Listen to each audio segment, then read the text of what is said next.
Hi everybody, it's Az here from HeelvsBabyface. Now, I've done a couple of videos recently about Gilneas, this amazing, tragic place in the world of Warcraft. And this storyline is told through multiple layers of phasing and spins a web of how you turn from a human being into the Lycan-esque vicious Worgen creatures. But what if I were to tell you that you can escape from Gilneas at level 1?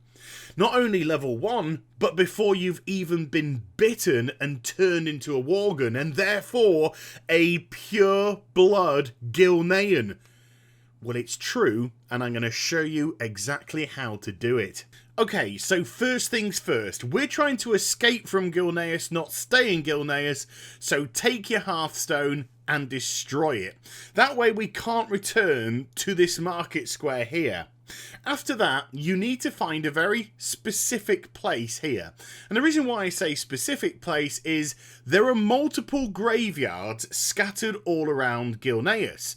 Depending on the location that you die in, will actually teleport you to a respective graveyard. So I need to run here to the corner with these two carts. And no, I'm stuck. I can't get out of this place. Whatever will I do because I destroyed my Hearthstone? Well, it's time for Blizzard to step in and give us a hand. Because I can't move and can't teleport back to where I was, I'm actually going to go to the unstick my character feature. Click onto it and it'll cast 10 seconds, but because I don't have a Hearthstone anymore, I will die and resurrect in the closest graveyard. And because of my location, it's actually the one in Cathedral Square. Getting out of the Cathedral Quarter from here is very simple indeed, literally just drop down to the left hand side. That is it. If you go inside the Cathedral Square, all that's going to happen is wherever you run, you're going to be blocked off by gates and fences and walls and stuff like that. So just run through the viaduct till you get to Gilneas City and just head west. That's all you have to do, young man. And then you'll eventually get to the sea or the lake, reservoir, whatever, that surrounds this whole city. Jump into it and you are physically away.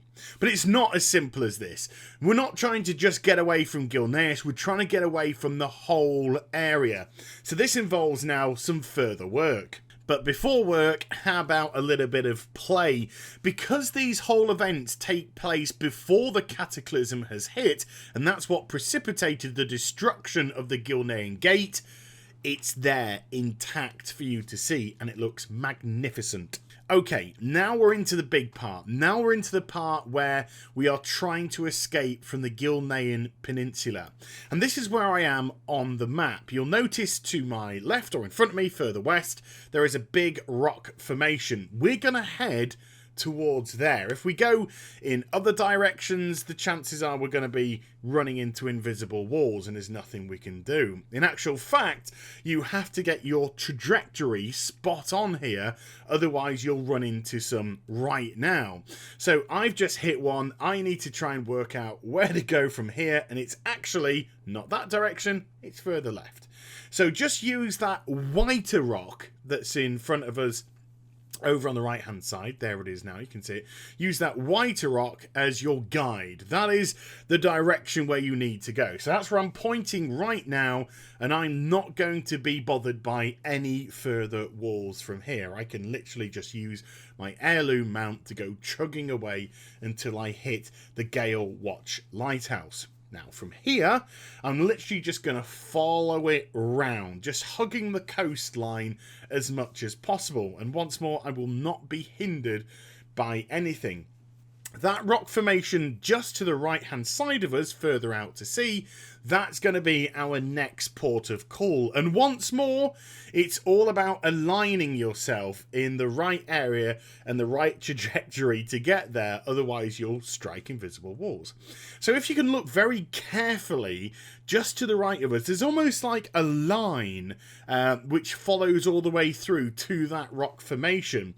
That's pretty much a guide for where to go. So I've struck some invisible walls here. I'm just going to kind of move across to the right of them, and then I've hit this fatigue part, which is exactly where we need to go. Invisible walls have vanished, and we can continue towards this rock formation. Don't worry about the fatigue. It takes a long while for it to run out, and you're going to get there in absolutely plenty of time.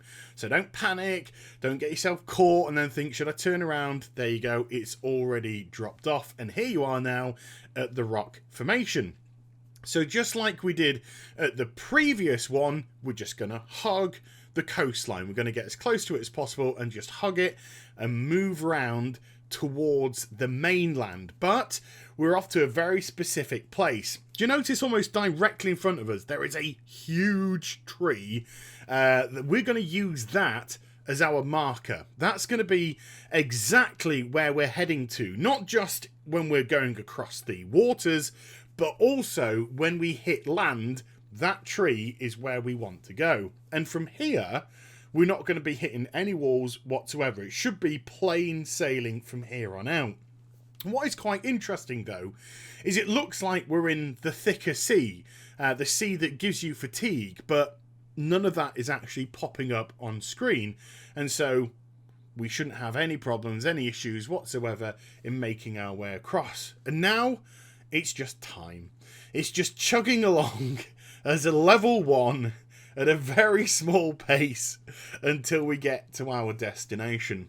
And what's more, these are just really kind of like fun elements of the game, and they were actually really good for our peers to develop storylines from. I mean, all the Gilneans were cursed with the Worgen, the Worgen curse. They were cursed by the lichen-esque disease, illness, which inflicted their whole people. And those which weren't turned, well, they went against them, and they were at loggerheads with them, and we saw what happened with the revamping of Shadowfang Keep and all that kind of stuff. So for you to be a purebred Gilnean that is not infected with the Worgen curse, that won't turn into a Worgen, there's something I think a little bit special about that, and something which a lot of people will find quite cool, quite interesting, and a really nice little basis for their character, bearing in mind it will always say that you're Worgen, and yet you're not. So when we hit land, we're going towards that big tree which I just mentioned, and once more, this is where we have to call upon our friends Blizzard to give us a wee hand, because we can't go anywhere. We're stuck again. So because we're stuck again, we've got to teleport to the nearest graveyard. We have no Hearthstone. We were trying to escape Gilneas. We don't want to go back there. We'll get bitten. It'd be horrible. But from here, you'll once more die, and when you resurrect, you're going to resurrect in Westfall in Sentinel Hill. So there you go. You are now away from Gilneas, on the mainland of Azeroth, in the current game. There is no way here to turn into a Worgen. You haven't been infected by the disease, and you can wander off to your heart's content and find an area to start leveling up. And he managed to do all of this at level 1. Although by the time I do arrive in Northshire, I am level 2 simply by finding locations on the map. But you are a pure blood Gilnean. No infection here. So I hope you enjoyed the vid. If you did, do give it a thumbs up and also subscribe to my channel. Follow me on social media and Twitch for live streaming. Those links are in the description down below. And I'll be back with some more stuff very soon. You take care, everybody. Bye-bye.